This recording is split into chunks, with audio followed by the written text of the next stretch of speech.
The first question I'm going to answer is to talk about a time when you had to analyze information and make a recommendation. What kind of thought process did you go through?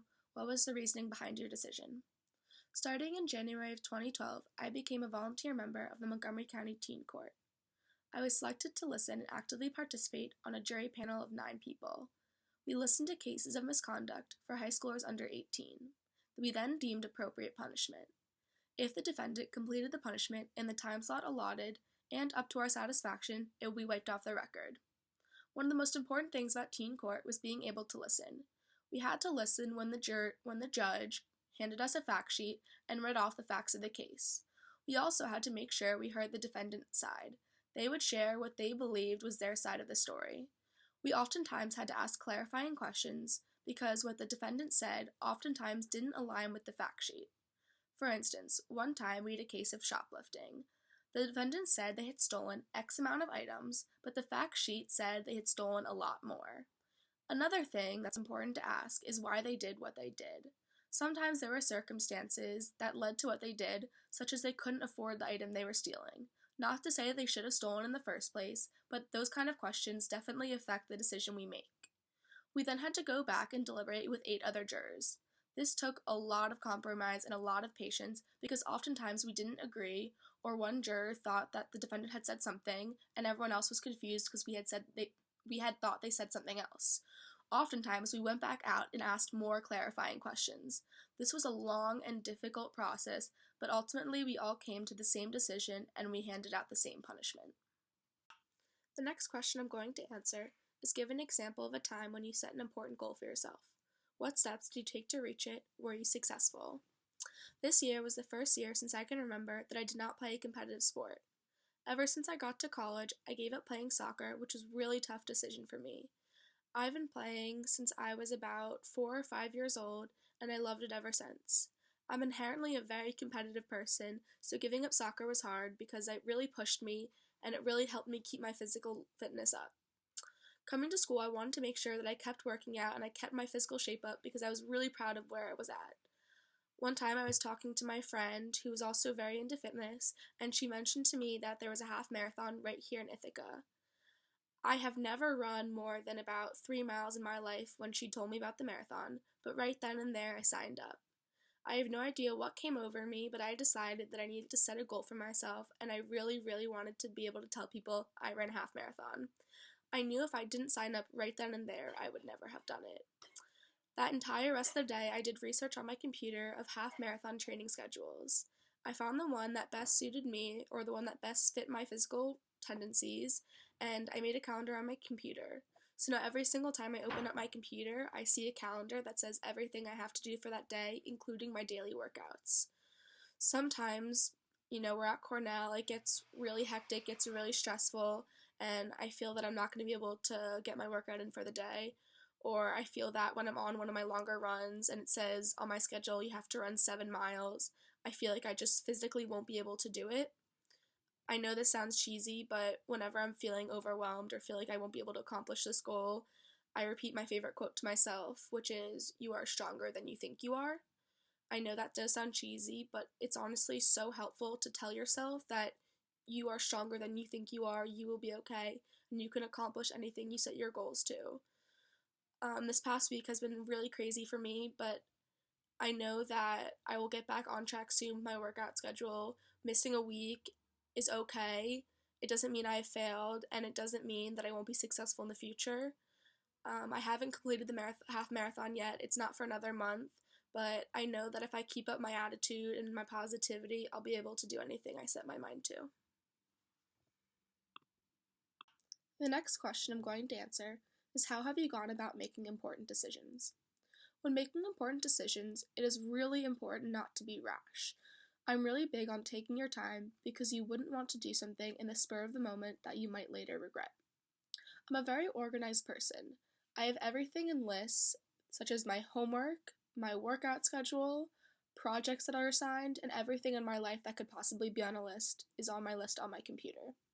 What really helps me make decisions are pro and cons lists. That might seem very basic, but it's very helpful to see in writing your thoughts because sometimes you're not thinking clearly. For instance, such as the college process, when I was making the decision on which college to attend, I made a pro and con list, such as location, Greek life, are they big on sports, how many people attend the school, and other factors that I thought were important in my decision-making process. Sometimes, though, making a pro and cons list isn't enough to sort out the thoughts in your head. I know oftentimes when I'm making an important decision, I get really overwhelmed and really stressed, and my head really isn't clear enough for me to be making the decision.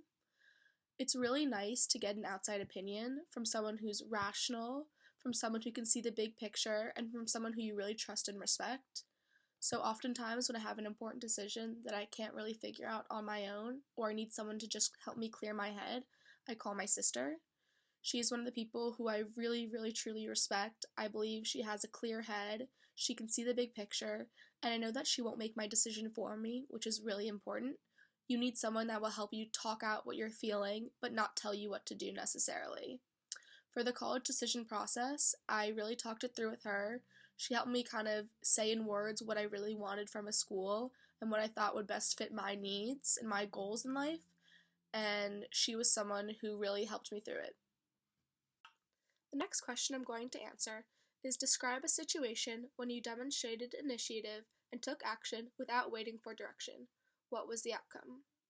Last summer, when I was a camp counselor at the Bulldog Bullis Day Camp, I was with 3 co-counselors, and we worked with about 20 or so children, ages ranging from 6 to 7. For all the activities, although there was one head counselor, it was more of a collaborative effort. We all worked together to pick the activities we thought would be the most engaging and the most fun. Everything the entire summer had been going relatively smoothly. There were only some minor altercations, but nothing major. One week, a boy started to act out. He started to not get along with the other campers. He would be sort of aggressive and mean. A girl even complained that felt like she was being bullied. And then it got to a point where I noticed that it was elevating, and he even got a little violent by pushing other children. At that point, I saw that there was no tolerance for any violence, and even though I was not the head counselor, I thought initiative needed to be taken. We couldn't just keep giving him punishments and timeouts. We needed to contact the head director of the camp. I contacted the head director of the camp, and I told her that I believe that this violence was not appropriate, and although it had only been a few times, I saw it escalating, and I felt that it would get worse if we didn't take major action. So together, the head counselor and we contacted the little boy's parents, and it turns out things at home hadn't been so great, and that was kind of the reason behind why this kid was acting out. The head director was very happy that I took initiative, and the parents were also very happy because they also saw this, evidence of aggression and this violence at home, and so they took measures separately away from camp to make sure that this boy was getting the attention he deserved and the care he needed. The next question I'm going to answer is tell me about a time when you had to work effectively with people to achieve an important result. For the leadership course I took in high school, I was responsible for events such as pep rallies, homecoming, and fundraising events. One of the biggest and most exciting fundraising events at my school was the pageant show. This was 15 males who competed for the title called Mr. Churchill, because my high school was called Churchill High School.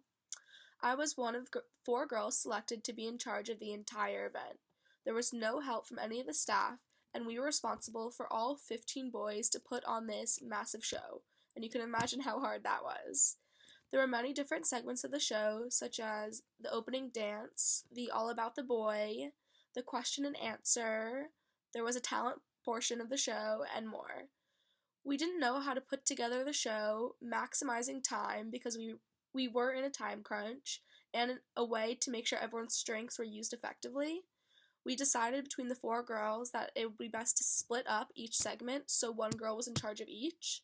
I was in charge of the question and answer section because of my critical thinking abilities, and also I was in charge of making the playlist for the opening dance because I know how to use GarageBand, which is an app on your computer that helps you make mixtapes and put songs together. At the end, we actually finished planning early, which was very unheard of, and everyone really enjoyed the entire planning process. It was really fun, and the best part about splitting up everyone into segments was that it minimized conflict. Everyone was responsible for one or 2 things, and if we ever needed help with our segment, everyone else was really willing to help each other out, and it ended up being a very successful fundraiser. The next question I'm going to answer is talk about a time when you had to adapt to a difficult situation. I think the most difficult situation that I've ever been a part of was trying to deal with a language barrier. The summer going into 10th grade, I did a service trip in Costa Rica. On this service trip, along with 15 other co-counselors, I led a summer camp for underprivileged children.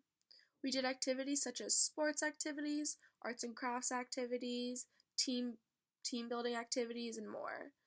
It was really hard at first because I went into it not knowing how much English the children spoke, and I had also come in with only 3 years of Spanish taken. When I got to Costa Rica, I learned that these children knew no English whatsoever. At the end of each day, we taught an hour-long English class, but they still didn't seem to grasp all that we were trying to teach them. It was really hard trying to explain activities to them when they knew no English whatsoever. At first, I kept trying to speak English, and I saw the frustration in their eyes, which really upset me. By the end, I really learned how to communicate using physical movements and showing by example. I figured out that verbal communication wasn't going to work, and I would have to figure out another way to get these children to understand what I was saying. The head counselor in charge of the service project was fluent in Spanish, and every single night we sat down and I tried to learn as much Spanish as possible, some key words that the children would understand. So along with these key words that I learned that would help them get the hang of these activities, along with showing by example, showing by physical communication, I truly got over this frustrating language barrier. At first, I was so anxious and I felt that I was really letting these children down because I saw how much they really wanted to understand me, but they truly couldn't. And by the end, I got super close to the children. Despite the language barrier, I really felt that we could communicate and it didn't have to be verbal communication. Hi, my name is Natalie Allen and I'm a freshman at Cornell University. I am in the Industrial and Labor Relations School. I graduated from Winston Churchill High School in Potomac, Maryland. Some of my experience includes the Freshman Externship Program. This program, through ILR, allowed me to shadow one company for a day. I shadowed the SEDEX company in Washington, D.C., where I got to follow the account manager of the North American branch for a day and see the day-to-day operations of his job. Last summer, I was a counselor at the Bullis Bulldog Day Camp. I worked with 3 other co-counselors to collaborate on activities such as sports activities, arts and crafts, team bonding activities for children ranging ages 6 to 7. I was also a school ambassador at Winston Churchill High School. I led tours, I answered questions, I mentored students, and I enthusiastically welcomed them to campus. I was also a member of the leadership course at my high school. Along with 20 other students, we were responsible for pep rallies, homecoming, and major fundraising events. I was an active member in my high school of the Future Business Leaders of America. I was able to participate in leadership and career development programs, and I was able to connect with successful business leaders in my area. This really helped to prepare me for a career in business. I was also a volunteer member of the Montgomery County Teen Court. I was selected to listen and participate on a jury panel of 9 people. We listened to cases of misconduct for high schoolers under 18 and deemed appropriate punishments. I was also an assistant coach for the Herbert Hoover Girls Middle School soccer team. I had previously played on the team, and when I was in high school, I was the assistant coach. I led engaging and challenging drills, and I aided them during games and practices. I was also an active member of the Winston Churchill High School soccer team. I was on varsity for 3 years. I also played for the Bethesda Soccer Club, which is a competitive travel soccer team in Bethesda, Maryland. At Cornell, I am a member of the ILR Sports Business Society, and I recently wrote an article for their magazine.